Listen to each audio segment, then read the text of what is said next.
buenas y continuamos con estos vídeos que estamos haciendo sobre la historia de la Iglesia moderna y contemporánea. Entramos en el tema octavo. El tema octavo es el Concilio Vaticano I. Vamos a hablar un poquito, una pequeña introducción para decir el por qué se produce este concilio, en qué situación. Hablaremos un poquito del desarrollo del concilio con los dos grandes documentos que nos va a dar el concilio, que son la Constitución Dei Filius y la Pastor Aeternus.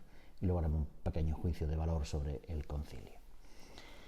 A finales de la década de los 60 del siglo XIX surge en Europa un movimiento ya anticatólico que aparece como una expresión cultural y de influencia en diversos países. La política, la vida social, la cultura rechazaban no solamente al clero, sino también el papel que éste tenía, incluso el papel que puede tener la religión dentro de la sociedad.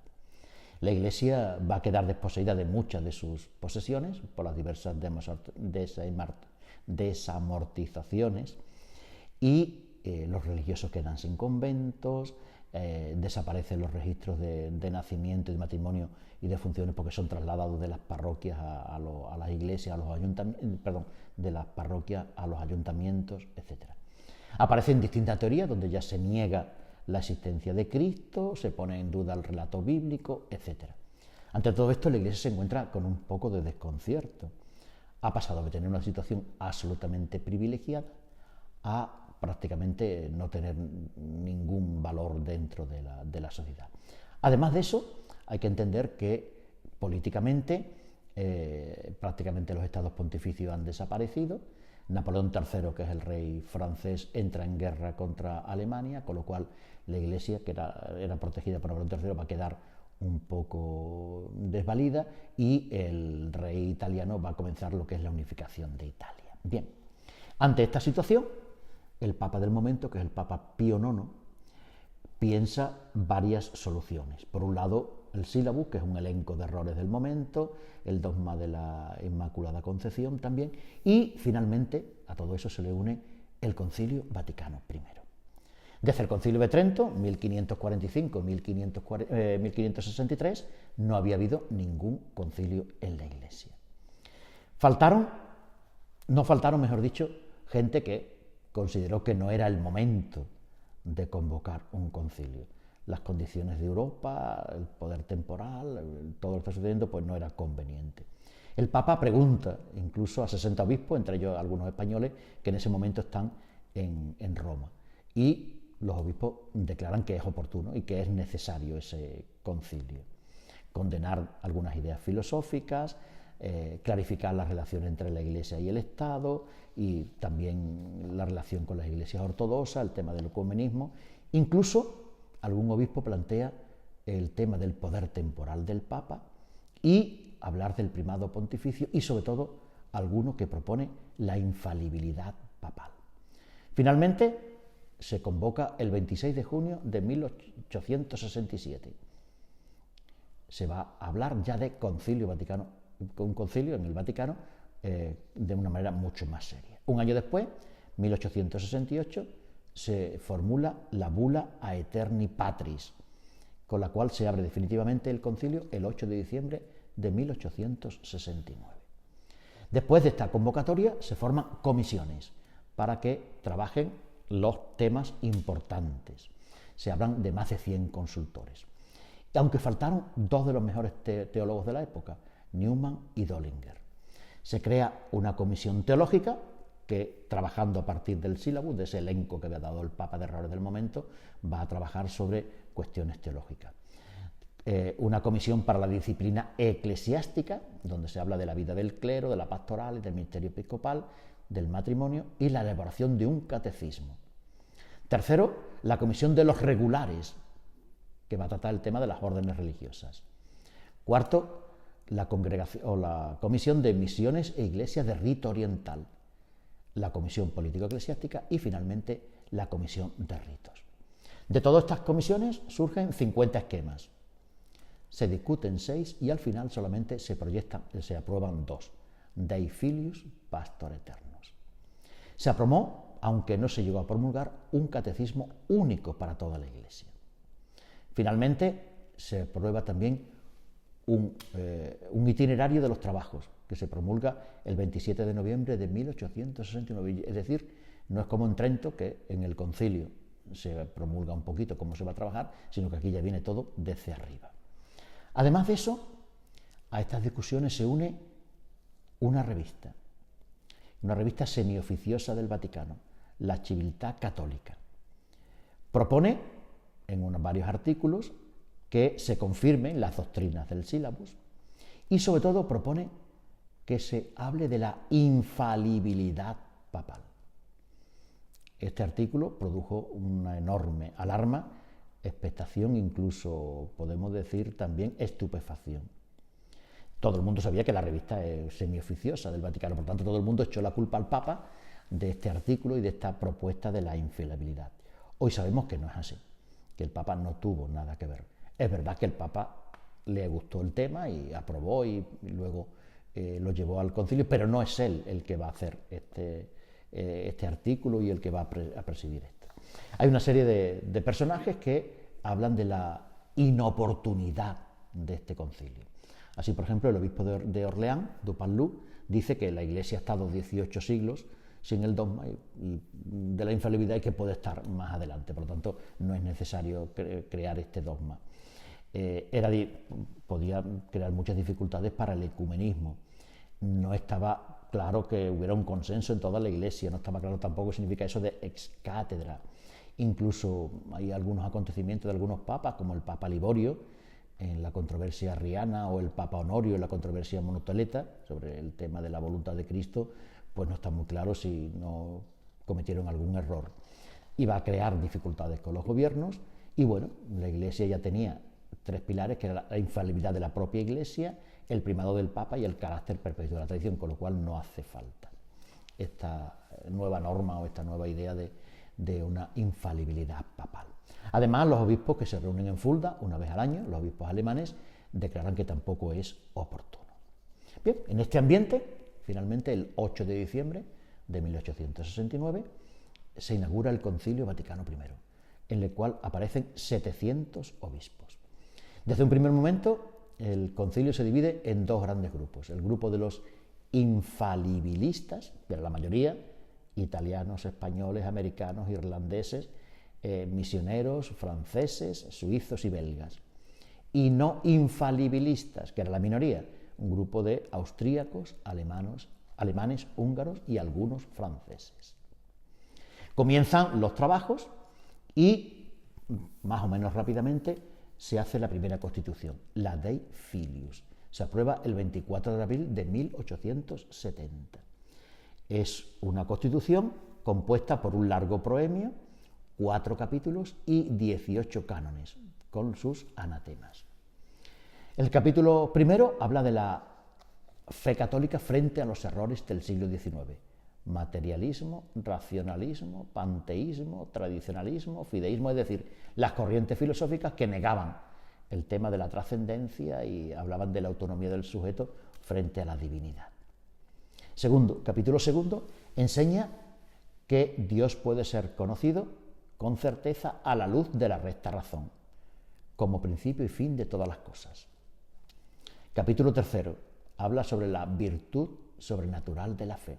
El hombre cree por las realidades reveladas por Dios y por la autoridad de Dios en sí misma. Y capítulo cuarto aborda el problema de la relación entre la fe y la razón.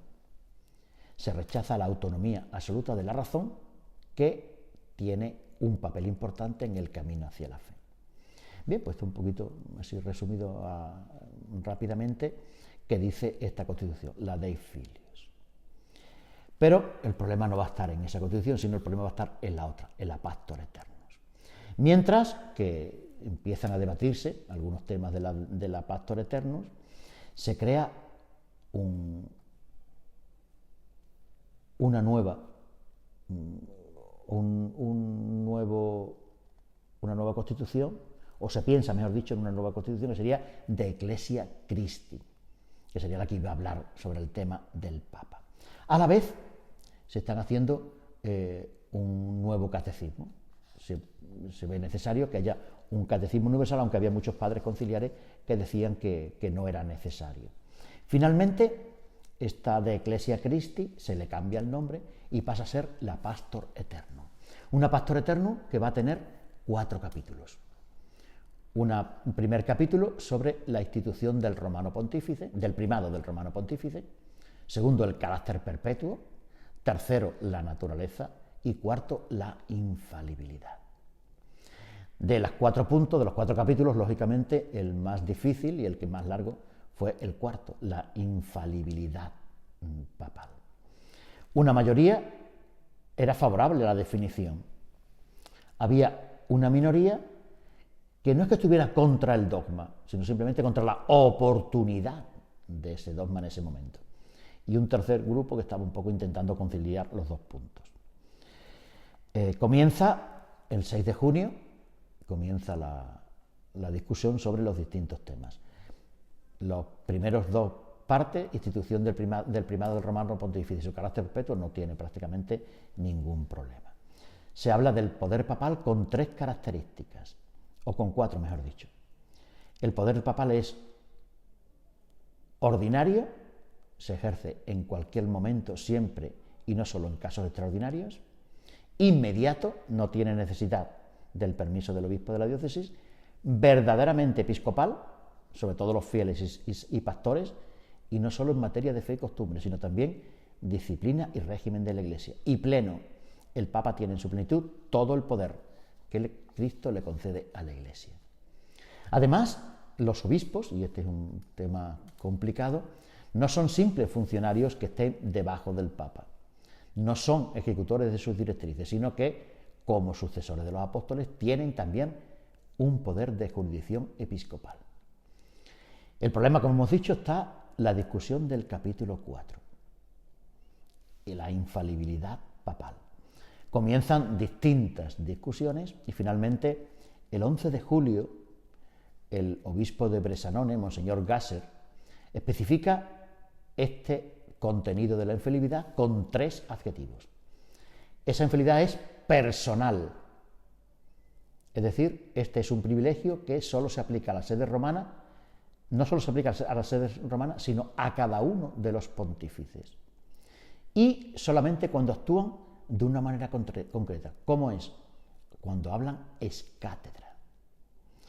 Segundo, además de ser personal, es separada. Es una asistencia especial del Espíritu Santo, que no es la que le presta a la Iglesia.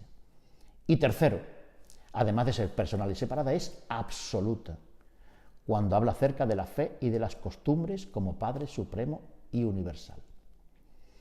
Bien, al final se introduce el término cum ex cathedra loquitur, dando a entender que hay que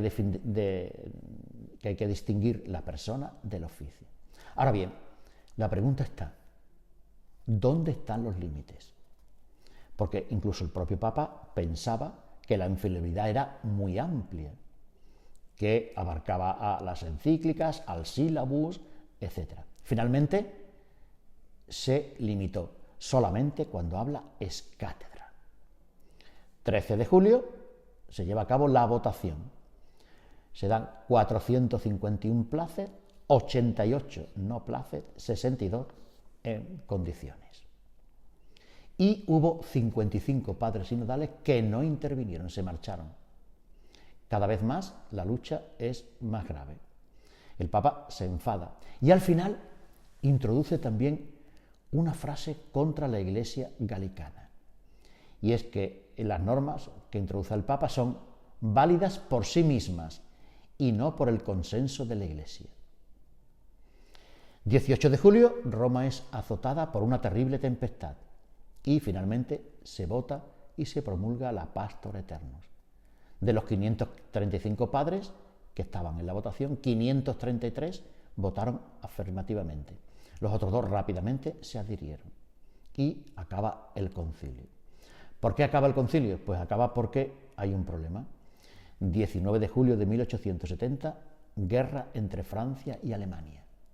El rey francés, Napoleón III, necesita las tropas que están en Italia y se las lleva a Alemania para luchar contra Alemania, Francia contra Alemania, las tropas que protegían al Papa. El las tropas italianas entran en Roma y ocupan la capital del Reino de Italia. Se produce la reunificación italiana. El concilio es suspendido sine die.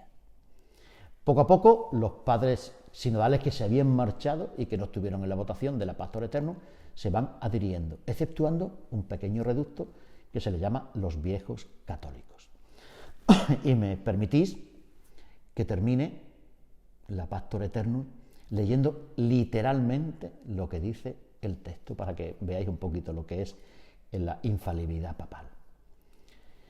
Con la aprobación del Sagrado Concilio enseñamos y definimos ser dogma divinamente revelado que el romano pontífice, cuando habla ex cátedra, esto es, cuando ejerciendo su cargo de pastor y doctor de todos los cristianos, en virtud de suprema autoridad apostólica, define una doctrina de fe o de costumbre y enseña que debe ser sostenida por toda la Iglesia, posee, por la asistencia divina que le fue prometida en el bienaventurado Pedro, aquella infalibilidad de la cual el Divino Redentor quiso que gozara su Iglesia, en definición de la doctrina de fe y de costumbre. Por lo mismo, las definiciones del romano pontífice son irreformables por sí mismas y no por razón del consentimiento de la Iglesia.